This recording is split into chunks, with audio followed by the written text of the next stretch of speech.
So how did we get from a simple reptile to the face of all sin? This is a story of how an idea can transform, gaining power and changing meaning over thousands of years.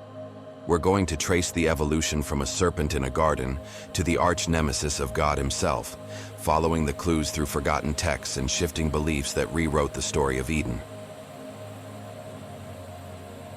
Section 1. The serpent in Genesis. Just a cunning beast? To figure this out, we have to go back to the beginning. Genesis chapter 3. And when you read it closely, the first thing you notice is who isn't there. There's no mention of the devil, demons, or hell.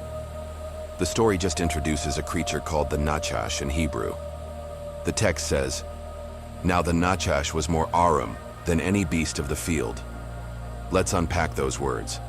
Nachash is the standard Hebrew for snake, but the root of the word also carries hints of divination, or shining, leading some scholars to wonder if this was a radiant, supernatural but still created being.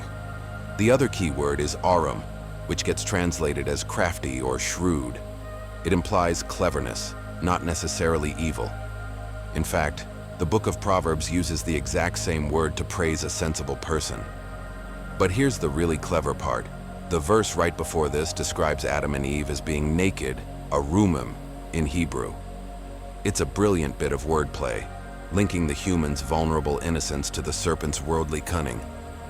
Now, a talking snake might seem bizarre to us, but in ancient Near Eastern myths, articulate animals and magical creatures were pretty standard.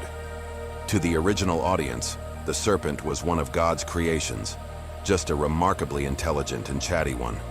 It plays the part of a trickster, challenging God's command by telling Eve she won't die but will become godlike, knowing good and evil. And what's its punishment? The serpent is cursed to crawl on its belly and eat dust. It's punished like an animal that caused trouble, not like a fallen angel or a cosmic power. Most biblical scholars today agree that for the original author, the serpent was not Satan. That idea simply didn't exist yet in Jewish thought in the way we see it today. To find that connection, we have to jump forward in time.